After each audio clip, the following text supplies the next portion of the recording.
Hey, everybody, what's up, and welcome back to Eggs, the podcast. It's me, Ryan, and Mike. We had a little bit of a scheduling snafu today, and so let's be honest, I missed it. Well, I was going to cover it up with a snafu, but if Mike wants to cop to it, that's fine. Anyway, we had a little scheduling miscommunication, and our guest couldn't make it. However, for people who don't know, which I guess might be everybody, Mike's going to be doing a little bit of traveling over the summer, as has happened in the last couple of years. And so he's going to be absent a little bit, so we didn't want to miss the opportunity to record. So anyway, hey, Mike, how are you? I am doing good. How are things on your end? Awesome. So super chaos on our end. We're in the heat of college recruiting season for my oldest son, who's trying to get a football scholarship. So we are running to and fro and emailing coaches and texting and tweeting and doing all the things.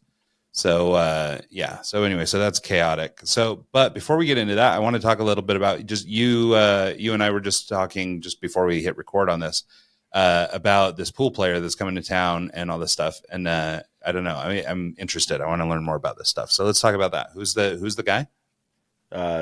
His name is Efren Reyes. He's from the Philippines. He's essentially, the Michael Jordan of the Philippines. So like the beer sponsors and all the big sponsors actually sponsor pool players there instead of, basketball or whatever, because pool's pretty much the sport there. Yeah, no. And well, what I was telling you was that, I don't follow pool closely. It brought up a good memory though, which is when I was a kid, or when I was young anyways. I remember we used to go to over at Idaho State. They had a little pool hall downstairs. And so you could go over and shoot pool in the evenings and stuff. So we would go over and do that on occasion. I was never very good, but I always liked it. And so that's cool. So this guy's coming through Pocatello, I think you said. Yeah, he's it's weird. Of all the places, small Podunk, Pocatello, Idaho, he's going to be coming and doing an exhibition show. There's a pool hall here called Q's and Brews that they have a lot of cool tournaments. I play there pretty, like once or twice a week just to get out and shoot some pool. And I was there yesterday and found out he was coming through, and I followed him for, I don't know, 20 years since I was in the Philippines. Yeah. And it's pretty cool to see he's coming through. I bought a ticket. It's $50 just to watch him play and get to see him. And I actually went ahead and bought a ticket because he's like that awesome guy to me. Well, yeah, no, like I was saying, I mean, the only reason I know who he is at all is because of Joe Rogan, who's, a big pool guy. So he's always talking about these dudes. And so when you said the name, it didn't click with me immediately. But as you started telling me who he was and everything, I can remember hearing about him. So it's crazy how like culturally different it is, because it's like I remember when Manny Pacquiao was kind of the big deal coming out of the Philippines. And same thing, he was kind of, on this crazy level. Like, there's like a level of fame that like we have a hard time wrapping our head around. And, with some of these guys, it's interesting because they're not as big here. I mean, Pacquiao was a big deal here too, but, a guy like this Reyes pool player, like you're saying, is kind of like a Michael Jordan type. But if we saw him walking down the street over here, we may not even give him his due, So it's kind of interesting how different it is around the world. His nickname is the Magician because he's just known for making shots that no one should be able to make. Like, he'll line up on something and you won't even know what's about to happen, and then your mind just goes. So yeah, it's pretty cool. That's awesome. That's a cool opportunity to be able to see him play. Yeah, when I was in the Philippines, I was in a. They have these like tents with pool tables underneath them, so it's not even a building or whatever. But you'll be walking through the city and you'll come up on this, 6 or 7 pool tables. And they're everywhere. And so like you can just be walking around and come up on some really cool matches. They play this game called 61, which is, it's like a 12-ball rack, but you're playing like 9-ball. And the object is you go 1 through 12, and the first person to score 61 points wins. So the object of the game is to, you hit the 1 ball, but you can also like carry them off and sink the 10 or the 12. So if you get the 1 and the 12, you just got 13 points, and you keep track of your points, and the first person to 61 wins. Well, that's so fun. if I get a chance to play him, I'm going to ask him if he wants to play 61, just Well, because. yeah, and that's what you're saying. As part of this tour or whatever, you can, I guess, pay a little extra or whatever, and have the opportunity to play with them. I was Yeah, joking that it'd be very short lived. You know, I mean, you yeah, get it about would. 2 minutes with the guy, but So nonetheless, I mean, what a cool opportunity, you know, to be able to play with somebody like that. It's also yeah, cool too. I mean, if you've been following him this long, I mean, I guess pool is one of these sports. It's like the great chess guys. You know, you can play it all the way into old age, right? So, I yeah, mean, it's not like you have to try and stay fit like you do to play in the NBA or something. You know, to use the Michael no. Jordan reference. And The so, guy, so these the guys guy I can was playing play. last night was in his Yeah. 60s, so it's kind of Oh, fun how to funny. play with Yeah, these it's old cool though, guys. but it's kind of, I don't know. You see so many people golfing and stuff like that. You know, there's like a few sports that you can play into older age, and you know, it's fun to be able to do something like that. And even though I'm not very good at it, you know, and I really don't get that much opportunity to play, yeah, I've always enjoyed playing pool. And like even just, you know, recently we were out in Nashville, and the house we were in had a pool table. And so, you know, me and the boys would just sit down there and shoot pool. You know, I mean, we don't know much, so we just do like stripes and solids or whatever, you know, that kind of stuff. But no, I mean, it's a fun thing to do. And I don't know, I always had a pretty good mind for geometry and stuff, so I felt like I could kind of, you know, place shots a little bit and stuff like that. Not very It's also skillfully, but I could, you know, kind of it's one of visualize those how something's going to bounce off a wall or something. it's one of those games that you can never get. You can always get better, and that's why I like it so much. Is because you think you're good and you're doing really well, and then you realize that you can control where the cue ball goes, and then once you figure out how to do that, it messes up your shot, so you start missing a bunch, but you get the cue ball to go where you want, and then once you figure out how to do both, it really changes the game for you, where you can leave yourself shots for the next line up 2 or 3 shots in the head, and it's a lot of fun for me. So Yeah. kind of No, my it's really cool. Well, and I think anything like that, you know, not totally unlike chess, where you've got kind of a, you know, it requires a certain amount of sort of mental ability, right? I mean, it's like you've got to think about, you know, like you're saying, 2 or 3 moves ahead, and like you're, you know, trying to set up future shots. You know, you're not really just thinking about the current shot you're taking and stuff like that. Like, I don't know. There's something about games that require that kind of stuff that I'm extra impressed with. yeah. Well, and then you can, oh, I know I can't make this shot, so I'm going to put the cue ball behind 2 other balls and leave him a bad shot. And then it's also one of those things I can throw on the TV and watch like a 9 ball tournament on YouTube and work at the same time. I can tune in and see some, it's a good shot or whatever, go back to work and just have it Mhm. on like ambient stuff. It's kind of my thing, I guess. Yeah, I think there's something I like about it too, because I mean, just being like, you know, a kid that grew up around like music and going to seedy bars for concerts and stuff all these years, there's something about sort of seedy bar culture that I like, Yeah. Yeah. and Well, and pool kind of comes with that. speaking of that, this actually comes back around full circle with you and I. In Phoenix, I used to play in 9 ball tournaments. I wasn't anywhere near as good as I am now, but I wanted to just be around that culture and get better and stuff. And so I would go to this pool hall in Mesa. I can't remember what it was called, but um, usually once or twice a week, I'd be shooting pool. And uh, I think it's DJ Solomon from the Funk Yeah, Junkies Soul Man from Funk Junkies. is like a pool guy as well, and I ran into him 2 or 3 times. Oh, that's So fun.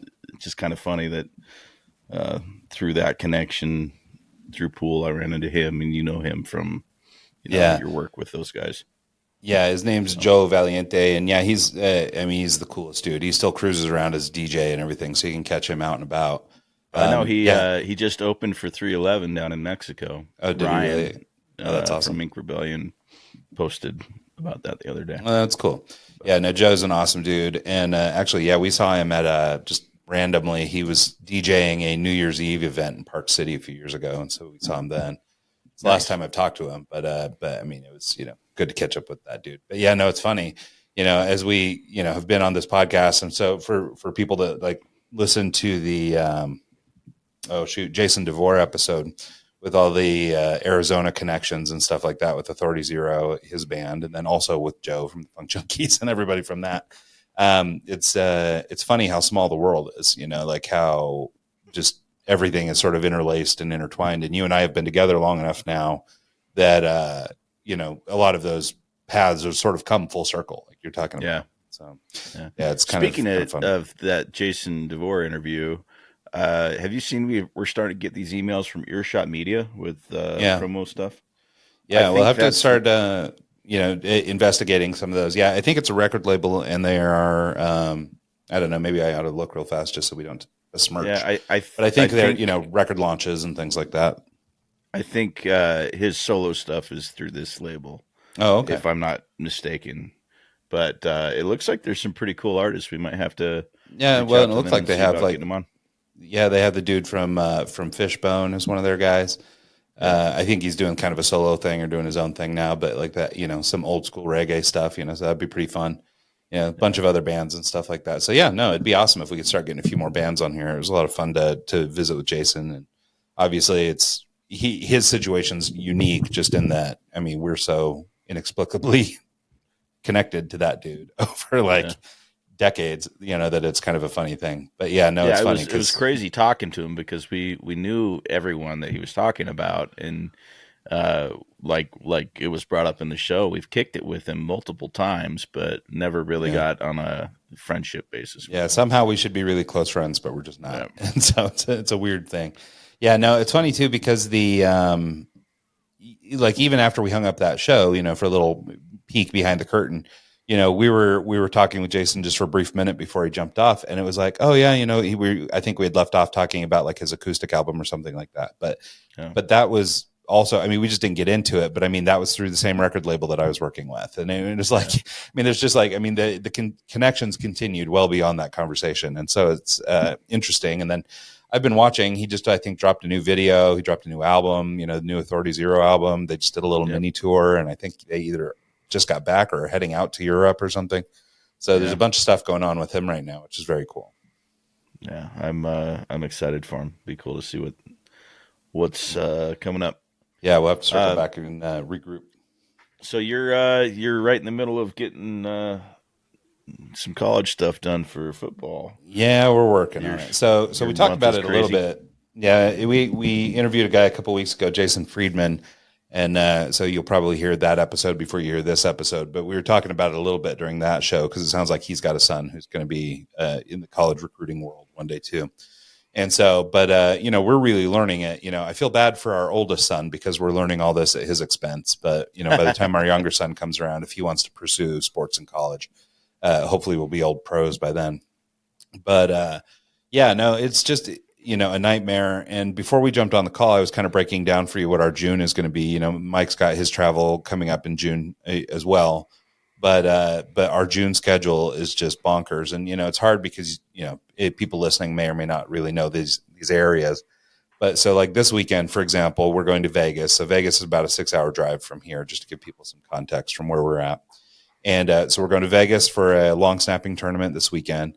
We've got a little bit of a reprieve for a couple weeks, but then starting May 17th, the weekend of May 17th, we're out of town May 17th for an event. We've got to go to Boise on the 25th of May. Then we get a week off. Then on June 6th, we have the University of Utah Specialist Camp. Then on the 8th, we have the Utah Tech football camp. The 9th, we have Boise State, and it's 9-hour drive from St. George. So we're going to be driving overnight to get to the Boise one. Then we get 2 days off. Then we have the Weber State camp, which is like a best of the West camp.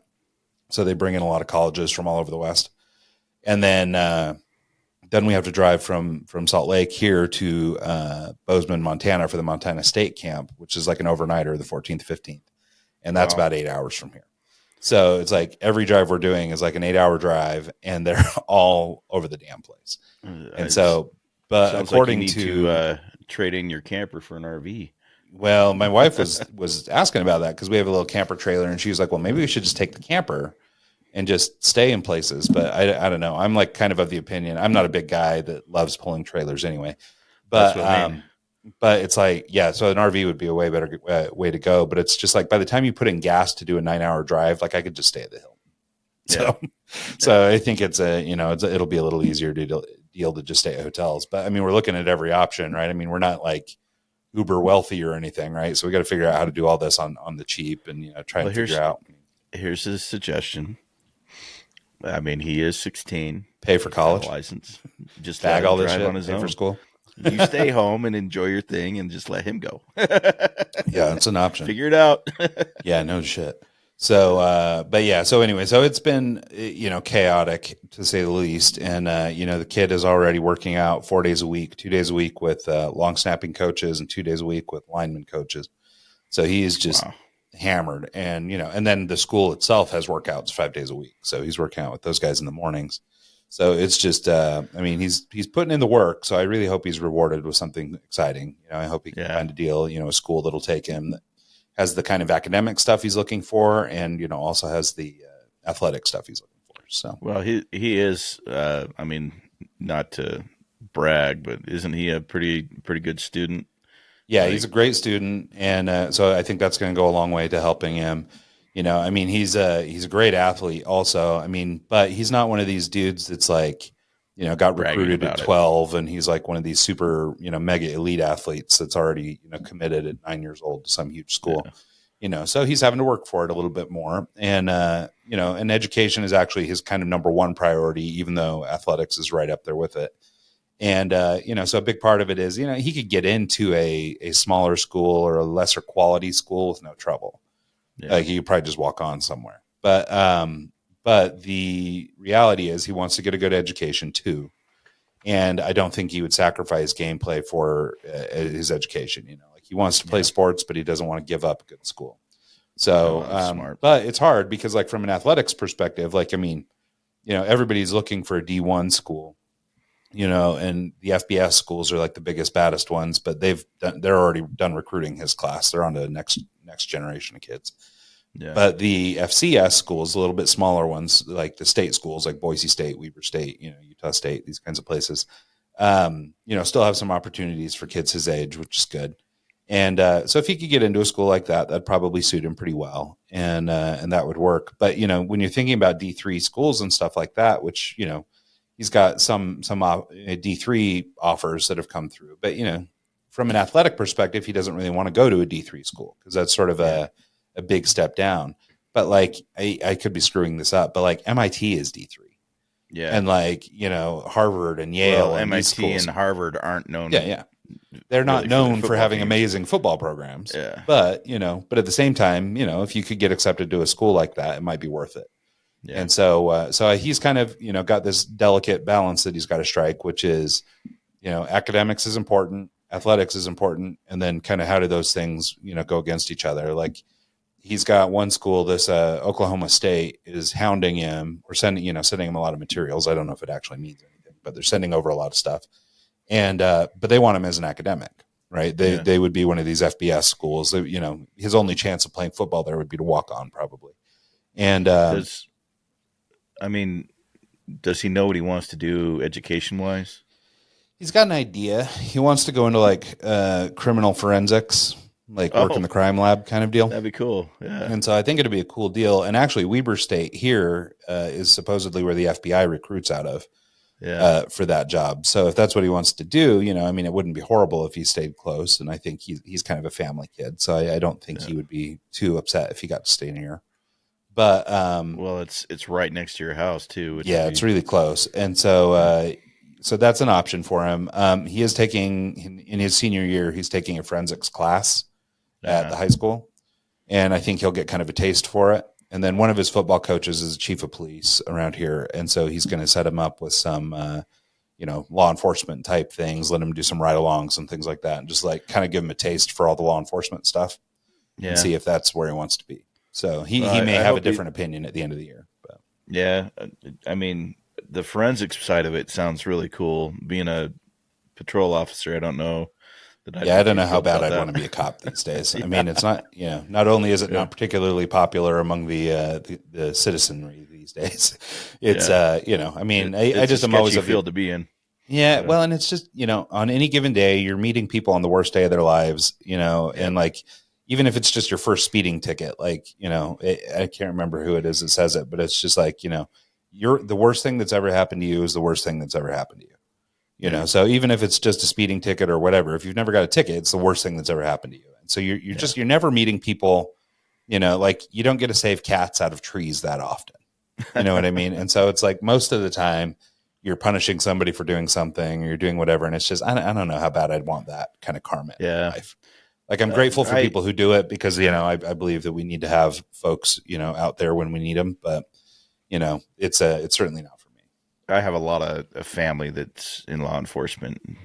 My aunt's a 911 dispatcher. My uncle was a sergeant, and my two cousins are patrol officers. And I go to barbecues with a lot of police officers. So I get to hear, the good, the bad, and the ugly about the job. And it's I could see how it would be appealing as you never doing the same thing. It's a different thing every day, but you know, dealing with a combative drunk person every night, or dealing with that kind of stuff, I just not for Well, that's me. the thing. I think it could be rewarding, or like, I think there's opportunities for things to be rewarding, which is, hey, I was there to save the day today. Yeah, But I think most of the time it's not that. I think most of the yeah, time it's, you're dealing with the problems and you're dealing with the bad things that come up. And it's just, I don't know. For me, karmically, I wouldn't want that kind of drama in my life. yeah. So it just, it doesn't work for Well, me. and then But I'm you grateful also there are see people cut out stuff for it. that you don't want to. No, most people wouldn't Yeah. see or want to see, and whether you think it does or not, that stuff has a lasting effect on you, and Yeah. mentally wise, it's probably Yeah. you Yeah. know, Just not for me. I mean, like I say, I'm grateful that people are willing to do that work. And, I'm glad that we have those folks when you need them. It's nice to be able to call a cop if you need a yeah, cop. But yeah. at the same time, there's plenty Well, going different on when with it's those your guys. kid, Yeah. If Yeah. he's in a So, lab somewhere, like processing fingerprints, or yeah, if he's in a that lab, I kind of stuff. am not stressing too Yeah, bad. But, but even at that, like, he was talking to somebody that worked in forensics, and, it's like, I don't know, he's still got dead bodies rolling through there all the time. And you're, yeah, trying to put together brain fragments and stuff. It's like, I don't know. Like uh, for me, it's like, it's a kind of like, I don't know, karmic energy that I'm not looking for. But he's if he's going to Weber and FBI and stuff like that, he should get into tech and track down yeah. And that's the crazy thing, stuff is like he's that. really smart, but I mean, before he decided he wanted to do forensics, he had talked about law.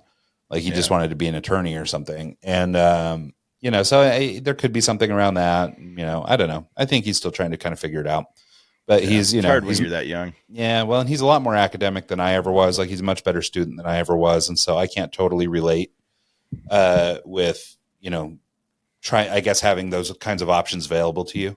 I mean, Sure. I didn't choose my career path because it was the simplest, but it was the one that I was already kind of tuned for. And so for Uh-huh. me, I had kind of a natural trajectory. Like I didn't have to, learn a lot to start a design agency, but for a guy like him, like he could really, depends how bad he wants to push himself, but he could go into medical school or he could go into, law enforcement, whatever he wants to do. There's kind of a gamut there for him. So I think it makes it even more challenging though, if you don't kind of know. My wife knew she wanted to be a teacher, and she's a teacher. Like that's Yeah. what she wanted to do, and she always knew it, and it was really, straightforward for her. But I think for people who have more options, it's like, well, I don't know. I'm not sure what I want to do. So, but it is cool that at the high school level, he has the opportunity to take a, forensics course and some other things like this, so he can get exposure to those things. And Is he doing in Washington? They had it was the Running Start program. Is he able to get any college credits in high school here? yeah, so this is actually one of the things, back to the topic of high school recruiting. This is one of the things, and if anybody's listening to this that can help give us clarity on this idea, I'd be grateful to hear it. So our understanding is, yes, he can take college courses, and so as we were looking at his senior year, the idea was, hey, let's rock through, general math, general English, general whatever, so that basically you knock out almost 2 years of school. Yeah.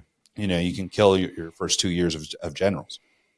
But what we believe happens is then you enter college as a junior, which means he's only got 2 years of eligibility as a player. And then he's basically expected to be performing at the level of a junior, right, on the team, because he's only got 2 years of eligibility. So if he's not performing at the level of a college junior, he not only will have a shorter football career, but he'll also probably not play, because Yeah. you kind of have to grow into being a college athlete, So a lot of these guys will take a chance on somebody who's younger, knowing that, okay, we have 4 years to get this guy to where we need him. where if you come in and you're halfway done with school already, it's like, well, I don't know, it creates some issues.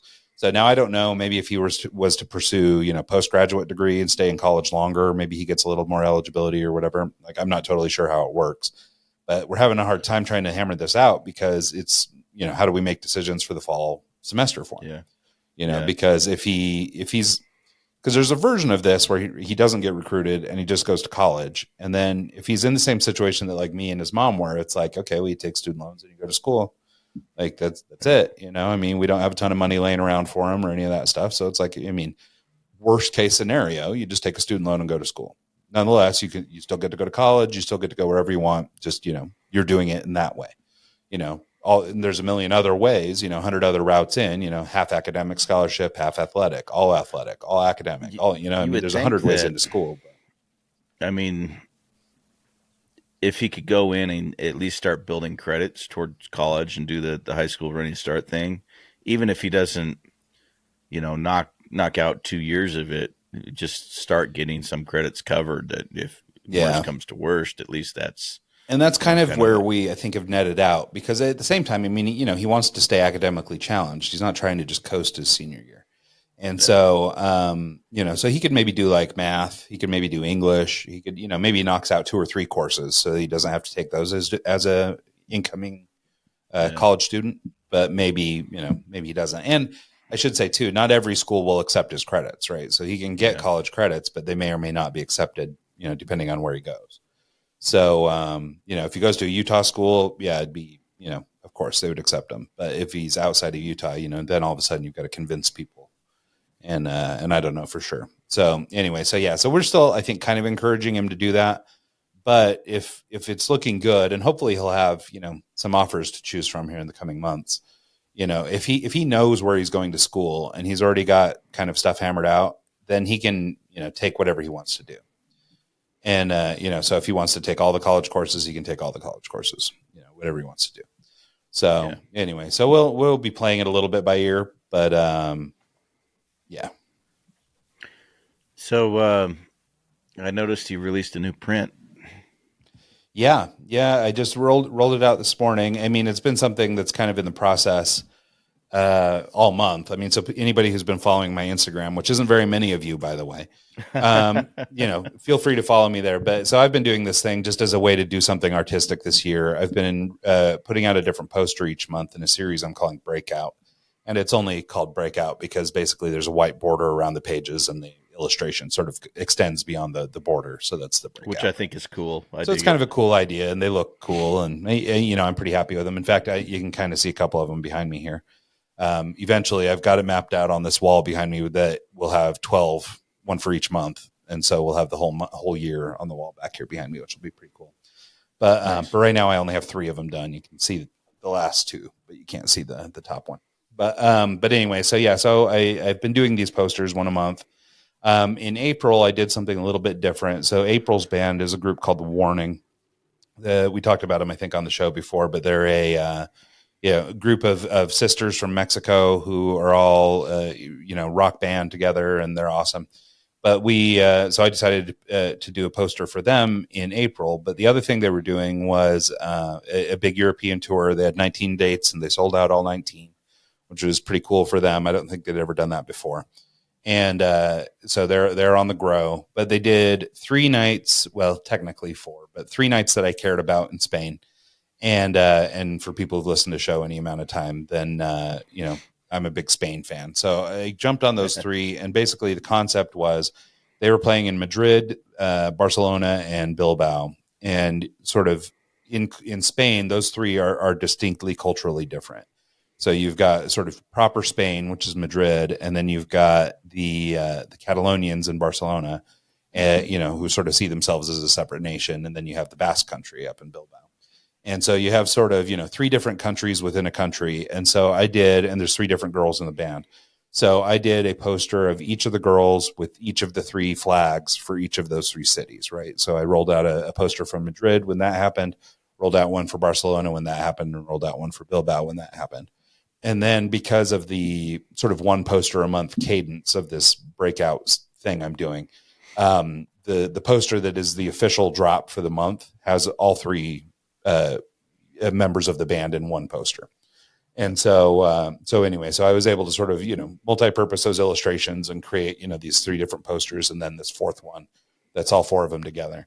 So that one is actually going to hit the website today, I think, if I have time to get it up. And it'll be available for purchase. Trying to decide what to do with the others, whether I make those available as like a really limited edition, maybe like, 20 prints or something available, or something of each of those. And then the 4th one. And so anyway, so the warning is the big one for this month. There's still some debate about who the May poster is, so I won't spill that. But, for people who love a good cliffhanger, stay tuned to the one post I'll make this month on Instagram, and and you'll be able to see that poster probably. So anyway, so it's pretty cool. So so I'm stoked. I just rolled out that new warning one last night. I have been in contact with their management team and all this stuff to see if anybody's interested in getting sort of an officially sanctioned edition of that poster out. Right now it's just sort of fan art. So I just want to make it clear there's no like real affiliation between me and the band or anything. So, but it's just kind of a thing that I like to do. I'm a music fan, as people know from listening to the show. And, I'm stoked on this band, The Warning. They're doing awesome. And in fact, we're going to see them in Amsterdam in August. So it'll be kind of fun. Our first Warning show will be in Amsterdam, of all places. So, are you taking the family or just the wife? It's just going to be me and the wife. So we're doing, just to add on to our wild Rogars on tour schedule this summer. In July, near the last week of July, we're going over to Amsterdam and then taking a cruise up to Norway with my wife's family. So they're from Norway, sort of genetically.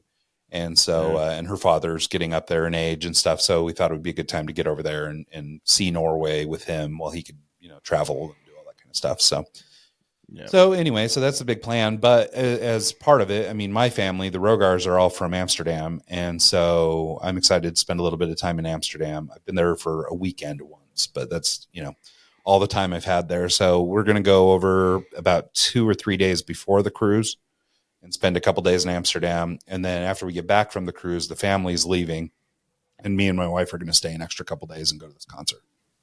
Nice. So, so it should be fun. So we'll get about a week in Amsterdam, and that'll be fun. And then, none of us have been to Norway before, so that'll be cool. So my family's from Scotland. Actually, remember when we did the Jimmy Eat World show, and a few of the other shows around that time period, there was my company was called Air Industries. Know what happened there? You there? Hello? Can you hear me? All right. Well, I don't know. Are you there? Oh, did I lose internet? Is that on me? It says trying to reconnect. Hello? All right. Well, I guess it's just me for a minute. Looks like I'm reconnected. Let's see if Mike comes back on here in a second. Hey. Hello? I don't know. That is weird. Yeah, I don't know if my internet bombed or what happened, but you were mid conversation and then went away. Up. So I don't know. Yeah, I wonder how the editing process is going to be for this one. Yeah, I don't know if it'll cut that out or not. Either way, I'll tell the guy. But no, that was weird. Well, and I switched to my other Wi-Fi because I still haven't stopped paying Xfinity, so I have 2 Wi-Fi networks in the house. There you go. So I just jumped from one to the other so I could get back on, because I don't know if the other one died or if your end died. Like I don't know what happened. So. Huh? That's strange. Anyway, our internet's weird here. We actually have the Verizon hotspot that you can take with you, and that's what it's all through. And it's occasionally like my Amazon Fire will drop or my Apple TV will drop, and it's always just one device. And I don't know why, but I can go, the TV won't work, but the computer will, or the iPad won't work, but the computer will. And so I don't know what's up with it, but it could have been me. So, yeah. Cool. Anyways, do you want to try and rehab this or just call it? Yeah, no. We can come back in. I don't remember what we were talking about though. Oh, I was Ayrshire. Okay. That's right. My family's from Scotland, and that time frame that we did the Jimmy World show and the Paramore show and a few of the other ones. My company was called Air Industries, and that was because my family's from Ayrshire, Scotland. And so at some point in the next 3 or 4 years, while my parents are still able to, I want to take them to Scotland. And I think that's kind of Yeah, in the no, I think works it's just important to try because, and do those kinds of things. After we get through this trip, we need to do one. So we just took our other in-laws, Tia's folks, my wife's folks, to Nashville, or I should say, her mom and her stepdad. We went out to Nashville together. But like her stepdad Frank has been trying to go to Costa Rica for 12 years, 10, maybe more. yeah. And so we would like to try and do that with him. So I will tell you, just from doing this last trip with him, like he's slowed down a lot. I mean, he's about 80, Mm-hmm. like he's, I mean, he's in really good health for being 80, but I mean, he's still just, he's 80, and so we found that even just doing that trip to Nashville, it was hard for him to keep up. And it's like, I don't think we've got 10 years to travel and do this trip if we're going to go to Costa Rica. If he's anything like his mother, he could live well into, ripe old age of 100 or something. But he, but it's going to be a challenge to do, a trip Costa like that Rica. at that age. So, so I think it's important, kind of to your point, that we do that with him before he gets too old. My mom is sort of the youngest of the parents, and so we'd like to do something with her too. She doesn't really have anything in mind, though. That's kind of that kind of thing. Her family, the Jacobsons, are sort of all Danish. So, and I'd be stoked to go to Denmark. That's where my favorite singer Mo is from. So if I can go to Denmark and catch a Mo show, I'm down. And if that makes my mom happy too, then that's cool. So, so I'm up for Denmark, but we'll see what happens. So, but yeah, we'd like to do that too. And I think it's one of those things, we're all getting older and parents are getting, quite a bit older, and, there's kind of a window on that kind of travel. And so it's like, if you want to do those sorts of things together, you got to do it before it gets too late. So it's weird because my parents are I'm going to Alaska here in the next 3 weeks, and I'm going with my dad, and we're driving, and we go and look at our passports, and they're both expired. So we had to go through this whole process of getting the photo taken, sending it in. You can only mail it in. You can't do it online, which is, I think, antiquated for. It's ridiculous. Yeah, we're in the process of getting our family's passports updated. I just got my new one back. Although it's funny because they sent me, normally when you get one, they send you have to send in your old passport, and then they like hole punch it or something to like damage your existing passport so you can't use the old one. And then they send it back. Yeah, they didn't punch my old one. They just sent it back to me. And it's perfect. It's just like it was before. So it's kind of funny because all the other ones have come back punched or whatever, but this one came back just perfect. So I'm trying to decide what to do with it because I probably need to get it shredded or something. So it's just been sitting on my desk for weeks. You don't get in trouble for having to. So, but they sent me my new one too. So I'm set. So my youngest is the last one we got to get one for, and we'd like to get the family down to Mexico or something, and so we've got to get our passports together. But it's weird to think that my parents at the time were like, well, this is probably our last passport. Like, weird. Yeah, that's a weird thought, right? That way, seriously, it's a 10-year thing, but that kind of puts a time limit on when you're thinking. Yeah. Well, it's funny because you just don't think about it. That stuff. And like I say, with my father-in-law on this last, little spring break trip to Nashville, like, I mean, he got around fine. Like, I don't want to overplay it and make it sound like he was having a hard time or whatever, but like, he fell while we were there and slipped down the stairs and landed on his butt and came down on his elbow and just sort of like cracked his elbow on top of the stairs. Right. And I mean, but all of us were like, my wife cracked the joke. She's like, is it bad that I actually wished it was my kid instead? She's like, because I know my boys will bounce back from this, but we just don't know. Rebound, Frank, and the way that this house we were in was set up is really tall and really vertical. So it was like, big high ceilings, 3-floor kind of townhouse kind of thing. But the stairways were, really long and steep, so it was like, I mean, he's lucky. All he did was fall on his butt and crack his elbow. He could have rolled down the stairs and killed himself. Like, I mean, but it's like, but when you get to that age and it starts to feel like people are kind of more frail like that, it's like every one of those things can become a thing. Right. So in his case, he cracked his elbow out there and, and it was bleeding pretty bad and stuff, but we didn't think too much of it. He got kind of a little, what do they call it when it puffs up? Not just swelling, but it's like, I don't know. It's got a medical term when you get kind of like a big pustule or something there. And so anyway, so he just kind of let it go. Apparently over the last couple of weeks, it started getting worse and like not getting better. And so I guess at some point his arm looked like a big Popeye arm because the whole arm was swollen. And he was still like going to Wow. work. Like he just works part time over at Lowe's. And so he's still going to work. He's like, oh yeah, I'm going to work today. And his wife was finally like, no, we can't. Like we got to go get your arm looked at. So they go get it looked at.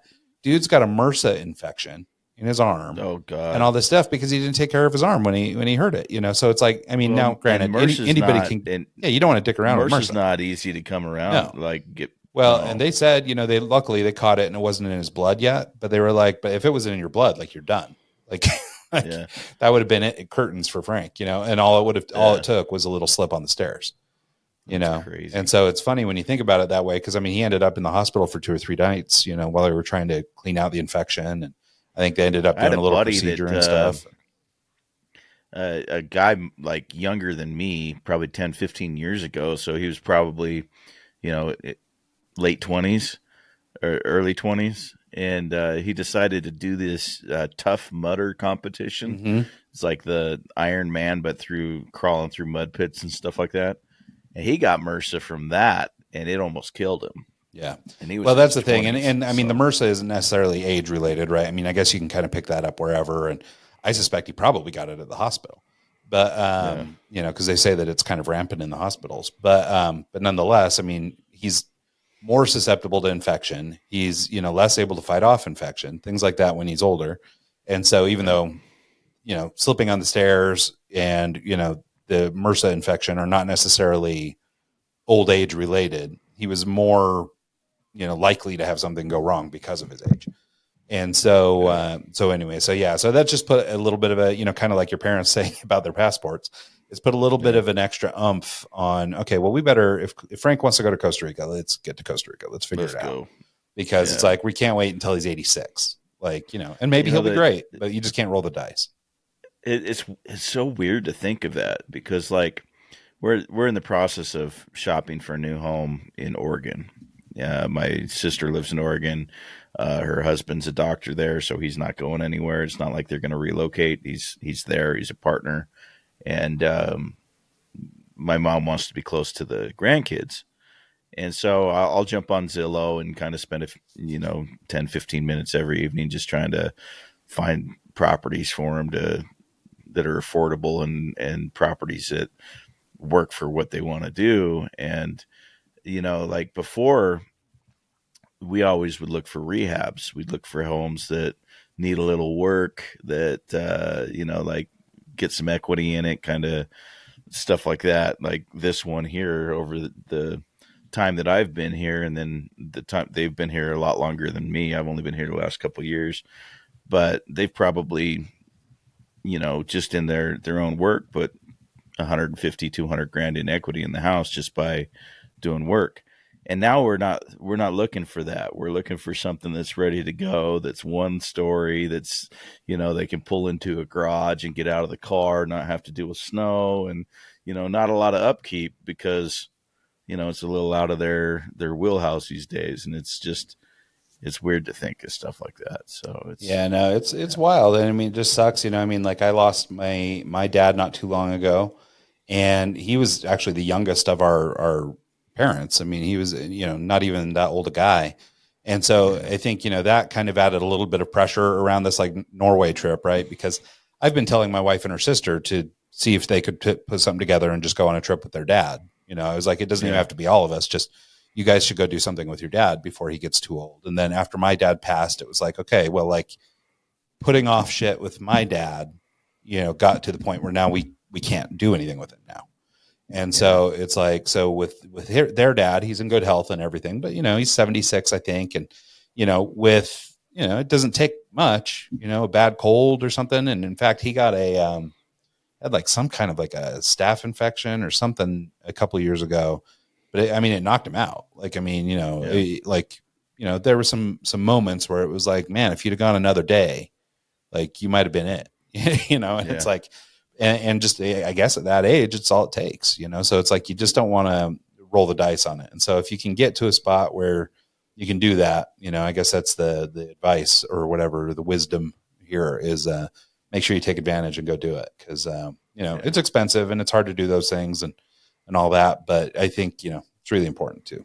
So anyhow, all right. Well, that was kind of a downer, but yeah, I know. Sorry. So no. Well, I mean, it's all good. I think it's an important topic, and and we're excited to do this trip with her dad and everything this year. And and if you guys can get out to Ireland, I think, or Scotland, I think it's a great thing to do.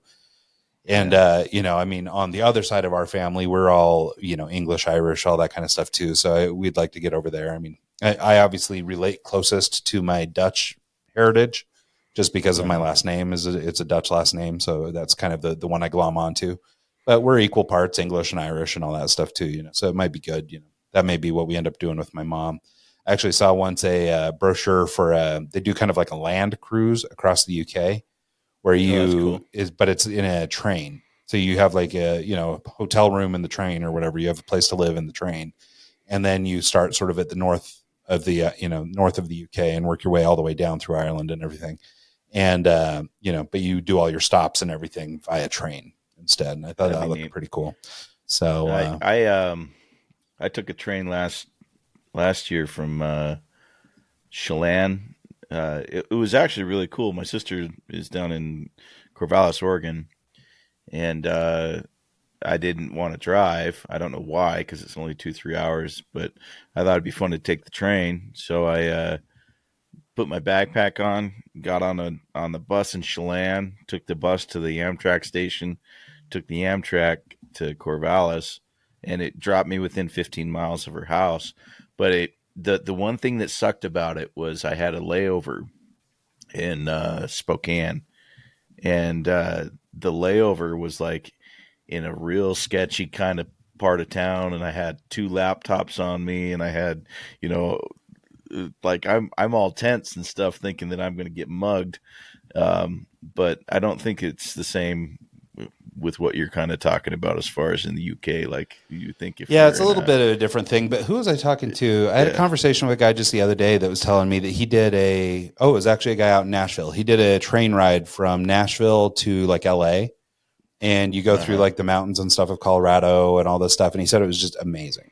Like he was just like, it was the coolest way to see the country and stuff like that. So we were interested. We were going to do it to go out to Oregon and see my dad one time years ago.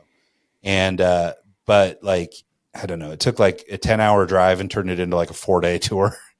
We're just we just need to get to Oregon. It adds a bunch to it. Yeah. But not having the driving aspect and being able to kind of like, mess around on your laptop and do work and whatever, that was kind of cool. The coming back to Chelan from there, we ended up going up through Seattle and over a different route, and that took me along like the edge of the Puget Sound, which amazing cool views of the Olympic Mountains and the water and stuff like that. So you definitely see stuff that you wouldn't normally see by doing the train. Yeah, and I've heard that if the you're route trying through to Colorado get is there very quick. cool. Yeah, it's not the way to hurry, but it's a good way to travel, or like if you want to make a vacation out of it. Yeah. So anyway. Cool. All right, man. Well, all right. Well, good to let's call it a show. So thanks so much to everybody, who tunes in and continues to listen to this show, supports us through all the things we do. Feel free to follow us on social media and all that stuff and get involved with the show in any way you see fit. And that's it. So thanks, Mike. Uh-huh. And thanks to everybody who tunes into the show this week and every week. And we'll see you guys next time.